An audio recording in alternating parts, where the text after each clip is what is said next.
I am super excited to be here to learn about how AI is going to take all of our jobs.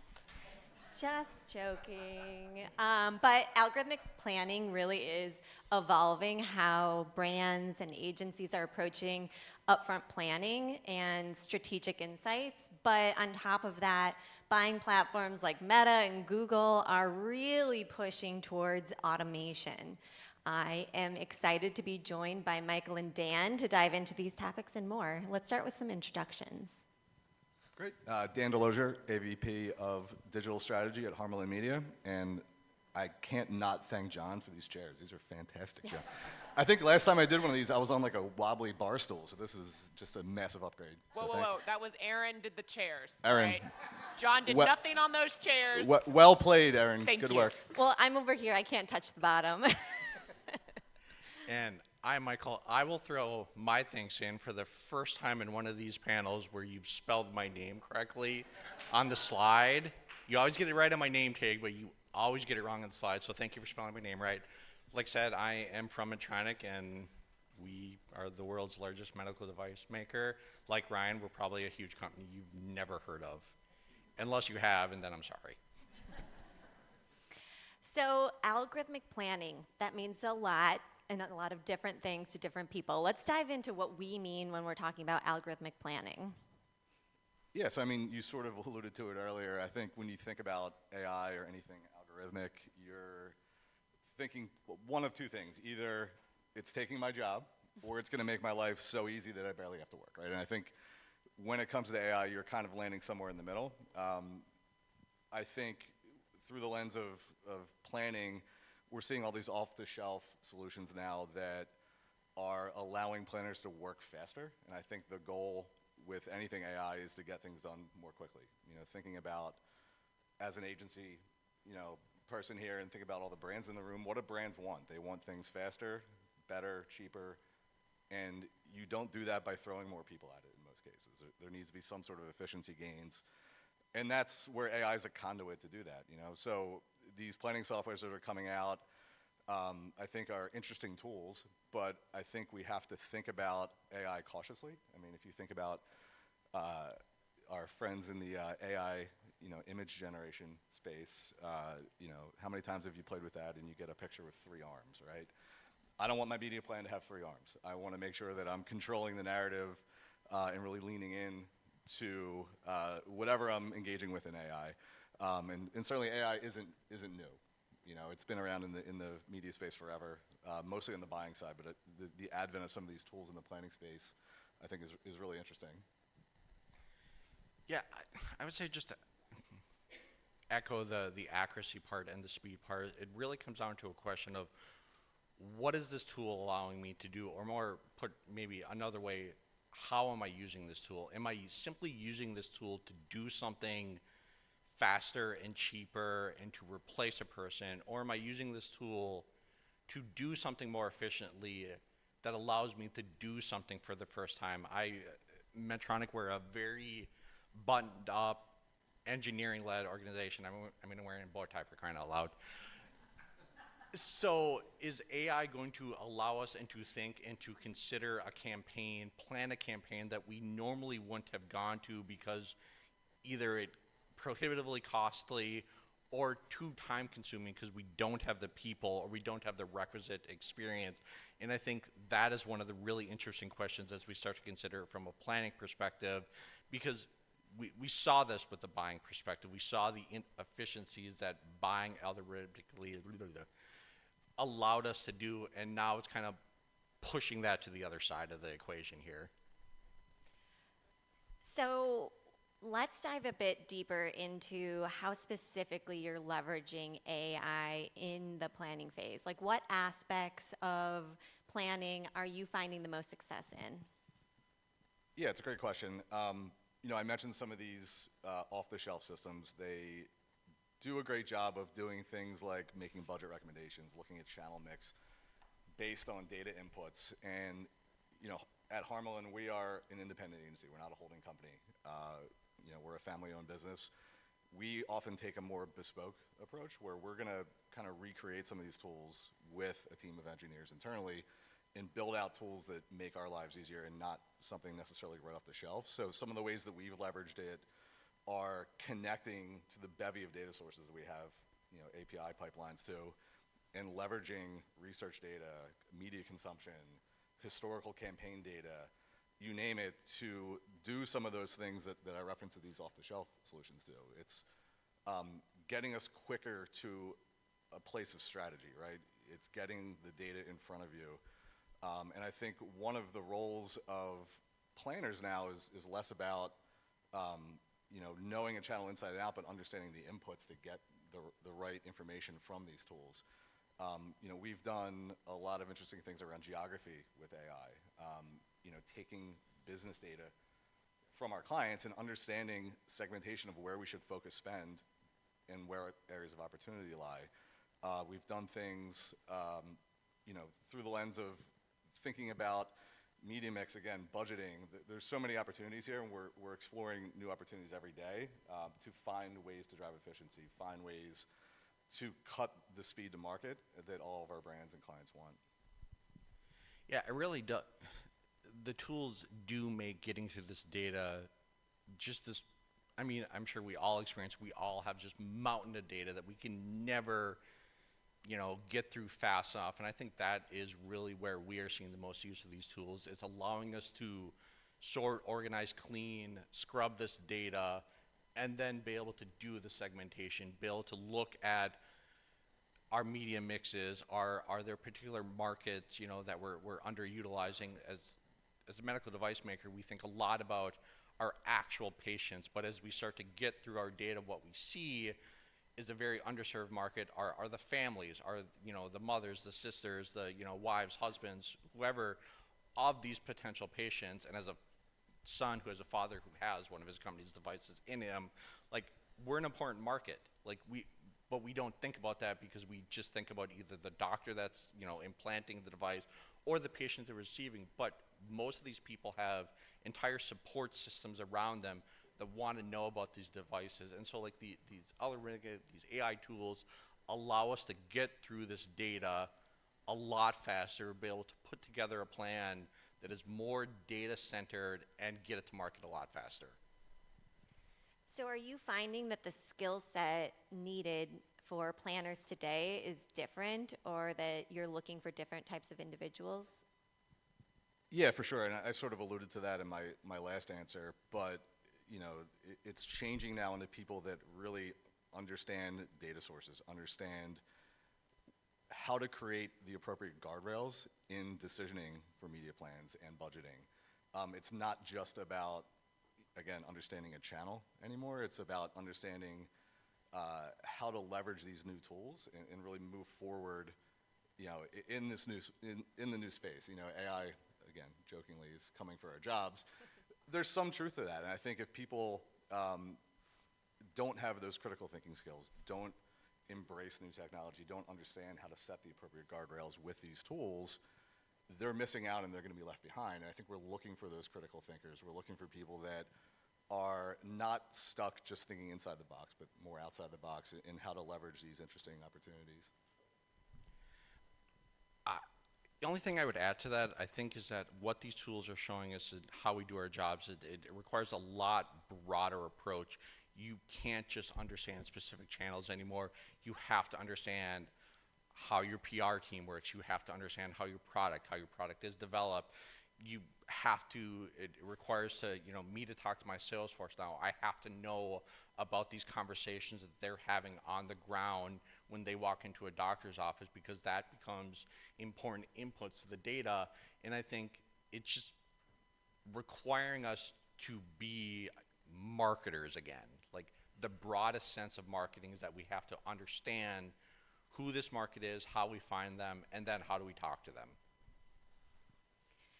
So as you're using AI for planning and it's providing all of these really rich insights, how are you able to blend what you're getting from these tools with creativity to really put together the best strategies? We're not creative. No, it's It's an interesting conversation because it is. I think it really does kind of come down back to the input, and I think more than anything else, it just shows that you have to have a willingness to test, and you have to. So I'm a big baseball fan. One of the things I love about baseball is that it's predicated on failure, and I think marketing is the same way. You have to be comfortable with the idea and get very comfortable with the idea that you are probably going to fail more than you succeed. But then you can use these tools to quickly learn from that, because these failures can a lot of times tell you more about what your market is doing and what they're thinking about you than your successes can. Because people that you fail in front of, they're very willing to tell you how much they didn't like your marketing. Your customers a lot of times won't, which is annoying, I know, but people are going to people. Yeah, I'll jump in too. I think I'll give an interesting example of how we've done that at our agency. Can I show of hands who's heard of the term vibe coding? Anybody in the room know what vibe coding is?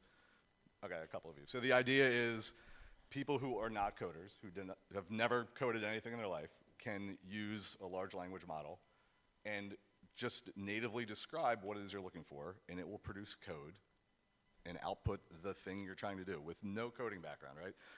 So we took that concept and we applied it to planning to an extent. Our normal process is we reach out to an activation team and they come back with a proposal. That could take a week. A client doesn't want to hear it's going to take a week. So how do we get from budget to plan faster? And one of the holdups is leveraging all of these audience touch points in all of these platforms. Meta, Trade Desk, everybody you work with has all these interests and demographic targets. So we build a tool that allows you to kind of vibe code your audience. You can describe in natural language the audience you're looking for, and via API pipelines, we can actually go in and it will surface obvious audiences that fit that kind of vibe code description, but it will also surface things you maybe didn't think of, and build out an audience segmentation for you across all the platforms you're considering. That could take, again, a week if I went to my activation team to do it, but working with them in this tool could take an hour or 2 hours. So understanding, again, how to embrace a new tool to get a faster outcome while strategically working with the experts who live in the platform day to day, I think is one of the biggest wins that we've had, and allowed us to, again, be agile, be quick, and get things to the client faster.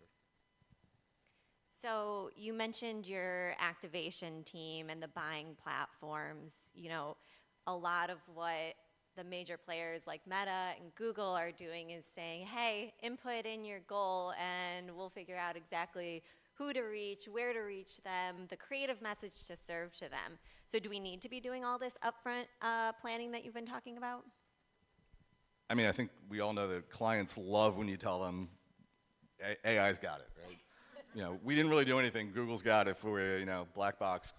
That's the client's favorite answer. It's usually my lawyers that hate that.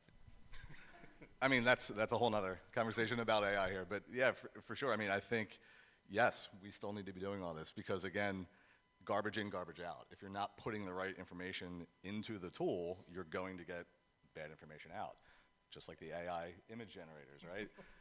You don't describe it properly, you're going to get a picture with 3 arms or 2 heads, and that's not what you want. You need to make sure that you're leveraging all of the information at your disposal to put the inputs in properly and not just set it and forget it and trust a Google or a Meta or whoever to give you the results that they claim you're going to get. You have to really control that still and again, be agile, see how things are going. Do I need to adjust whatever minimal inputs I may have in this AI tool, but still actively be involved for sure? Yeah, and I mean, I joke about the lawyers, but working in a very regulated industry, we do have to be careful with that. We do have to plan. And I mean, and honestly, a lot of these, especially the walled gardens like Google, like a Meta, their interests aren't necessarily the same as my interests as a brand. They're trying to make money off me where I'm trying to find a potential patient to help. So I mean, we will never get to a state, especially in healthcare, where you are just letting AI create our creative, because again, the lawyers really would have heart attacks if we let it do that. But at the same time, even if you do leverage AI, like we keep on saying, like it comes to those inputs, you have to know how to describe those inputs. You have to have a plan, and you kind of have to know that no plan is going to survive going out into the market. It's going to change. People are going to react. People are going to say things. People are going to take action. And then from there, if you plan properly, you know that that's going to happen, and then you can start adjusting, you can start pivoting very quickly, and you have a sense that almost paradoxical, but you have to expect the unexpected to happen to you. Yeah, and just to kind of jump back in, I think bringing up creative is a really interesting example there. I mean, there needs to be control. You know, for anyone who's familiar with Google's hot new offering, AI Max, anybody have heard? Any of you guys heard of that so far? It just came out a few weeks ago. They're really pushing this, and there's kind of 3 levers you can pull. One is just audience expansion, and that seems pretty straightforward. But then you get into levers 2 and 3, and it gets scary. And I think needing, again, that level of control is hugely important. I'm not going to trust Google to create landing pages on the fly for my brand without my client feeling comfortable with that. And most of my clients aren't yet. I'm not super comfortable with them developing headlines on the fly or descriptions on the fly because my company or my brands that I work with want to control that narrative and not just trust AI to do it for them. I think there are things in AI Max like the expansion of audiences that there's a huge amount of value in, but we still need to layer on that control piece in, again, kind of the Wild West part of it where they're trying to take, you know, things that are representing your brand and owning that, and that's, I think, where it gets scary and you really need to control. And just one more thing is, since we're really kind of harping on the creative thing, I think the other thing too, because we've talked about this a lot over yesterday and now this morning already, is just the noise, the amount of messages out there. And I think the problem that you would start to see with AI creative is that all the creative starts to feel the same. So how is a brand, how are you differentiating yourself if you're allowing a machine that's basing your creative off every other creative it's trained on to then make your creative? I think that's also becomes a real problem, and then people just stop paying attention.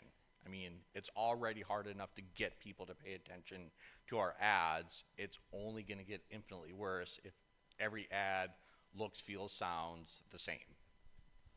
So you both mentioned control quite a bit. So would you say that providing guardrails is now becoming an important part of that upfront strategic planning so that going into activation, teams understand what are those hard constraints for campaigns? Yeah, absolutely. And I think it's more important than ever to speak to your brand, speak to your clients, understand where their comfort level is. You know, letting AI just create landing pages to me is wild, and I think most brands are not there yet. I think that's great for a small brand, but understanding those guardrails, what your options are, is, to your point, extremely important. You know, it's very easy to just set it and forget it, as you know we all say, but you certainly can't do that in this day and age unless you're willing to just give up control of your brand messaging. I think the guardrails have always been important, but yes, I just absolutely agree in that they've become even more important in an age where you see the manual levers that you can pull less and less, and you were relying on automated levers, on automated platforms to do this for you. So I think you have to think about the guardrails, and I think the guardrails have to be a part of your strategy, because planning what you're doing is important, but sometimes planning what you don't want to do might almost become more important as we think about media plans. I do think too that really focusing on the non-negotiables as your guardrails is really important, because it's very easy to over-constrain things. If you think about, I'll use Meta as an example. A lot of times if you run a campaign on Meta, the less restraints you put in the system, the better results you get. And I think that's true for AI as well. If you over-constrain it, you're limiting really what AI is good at, is finding interesting answers that may pop outside of what you're used to. So if you artificially tell it what you want it to do, you're not even really leveraging the tool. So identifying what the non-negotiables are and making those the guardrails that you put in place to ensure that the output is aligned with your brand vision and what you're trying to accomplish as a business, I think that's important, but also leaving room for AI to do its thing to an extent. So can AI just do its thing the whole time? We said it, we forget it. How are planners and buyers collaborating once a campaign's been activated to monitor the data and continue to improve the performance over time?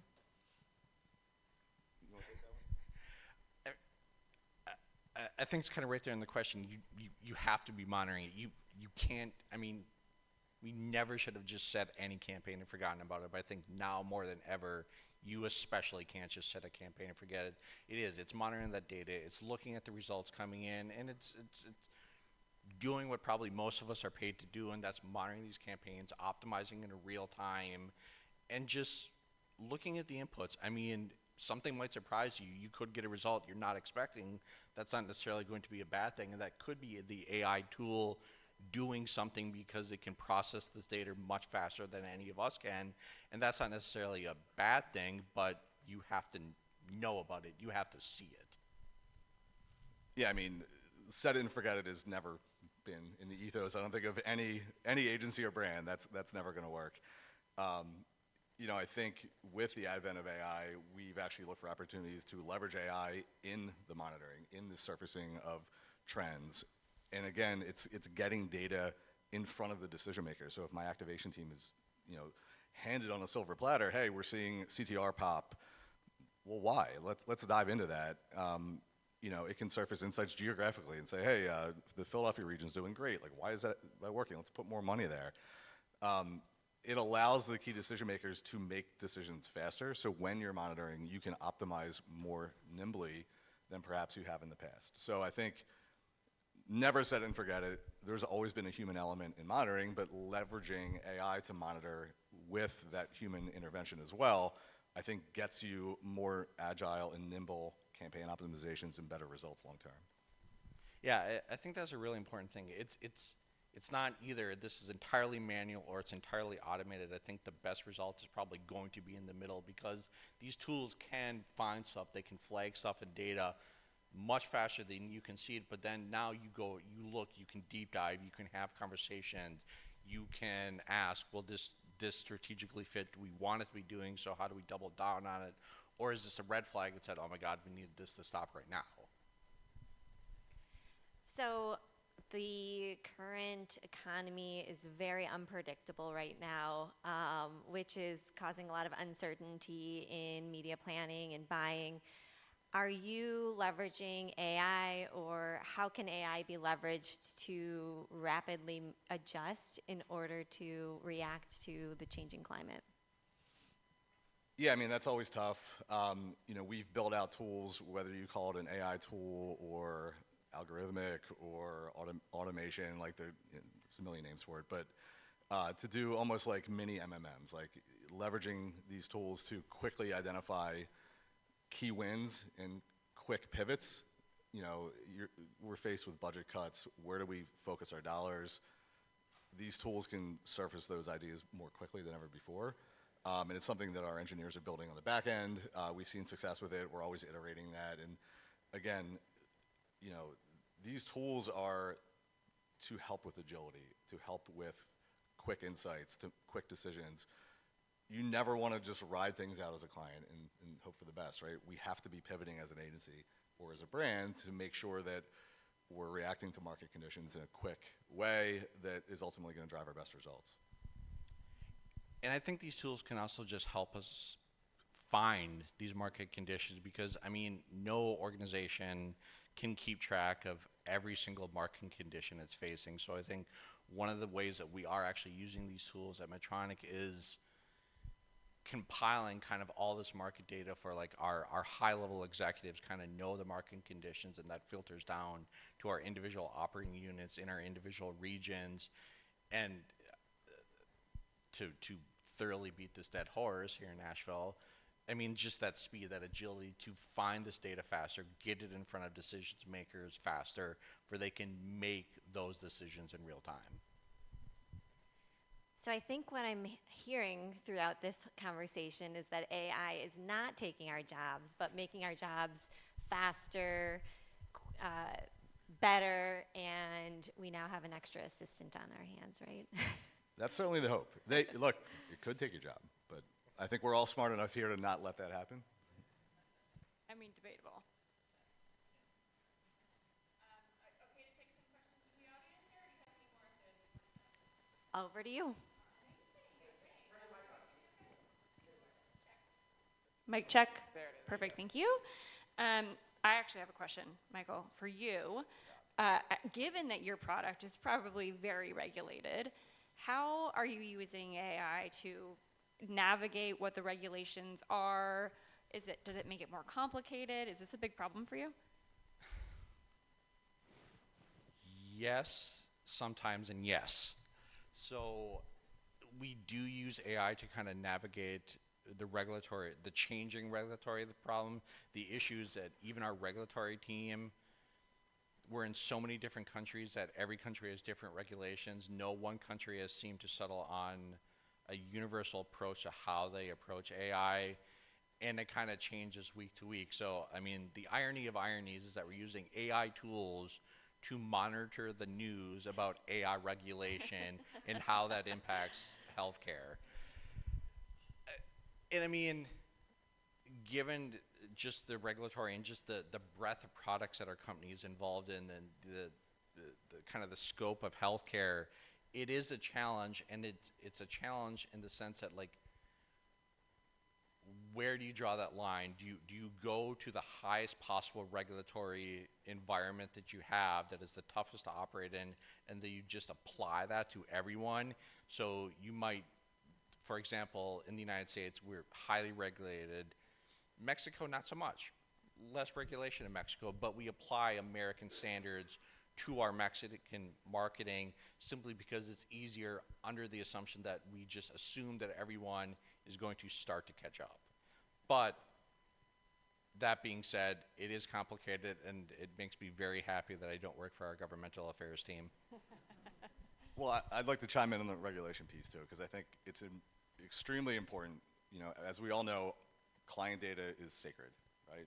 No client wants their data out in the wild, and one of the reasons we as an agency decided to build these tools internally is because no client wants you just entering their client business data or media data into these large language models that are, you know, publicly facing. You know, you're basically informing other brands, you know, you're helping them via AI do their jobs, right? So we have really siloed what we've built. Nothing goes outside the walls of our agency. And I think that's a huge thing to consider as we look into the AI space. Like, be careful what you're putting in AI, especially with that sacred data. Make sure it's in-house and not leaking outward. So that's one thing we've put a huge emphasis on at our agency to ensure data integrity of, you know, the brands we work with. Yeah, great point. All right, question right here. Hey guys, Lyle at Lenovo here. Interested, I mean, there's definitely no shortage of AI tools and resources out there, and you know, there's going to continue to be only more and more that are released. So just interested in sort of the trial and error or process that you guys have used to identify the right ones that have been most effective. I mean, from a tool standpoint, the trial and error really comes from building something out, testing it, see if it's viable. I mean, one of the first ones we built, we have a fun little thing that we do where we name our internal AI tools after former employees. So we had a legendary research guy named Terry, and he has a little avatar that looks like Terry. When you engage with Terry, it tells little jokes that Terry might tell. So we played around with this model for a while, and the role of Terry is to surface population data in whatever geos you're looking for. So if I say I need to know the combined populations of Philly, New York, DC, and Boston, Terry will tell you in 5 seconds, right? It's a quick to market thing, but you know, there's growing pains when you're working with tools like that. When you're building out things, you know, we're not shopping off the shelf. We're identifying a need and building it in-house and then testing it, and there's always growing pains with that. But you know, I think the more time you put in and really try to break it, the better results you're going to get when it actually goes to market and is viable to be used internally. Yeah, and just real quick, it's just using them. I mean, because we also have built our internal tools because of healthcare. We don't want any of our data touching an external tool. But I mean, it came to like people like me and people on my team where we just started using them and asking them the most insane questions that we could think of in healthcare, and just trying to gauge their response and kind of working with our data teams, working with our development teams to kind of work backwards. And I agree. The more you try to break the AI tool and see how it responds to that, again, the failure is going to tell you more than their success. Yeah, great, awesome. Sarah Lemmerman, Dan DeLozier, Micheal Gumbert, let's hear it. Thank you guys.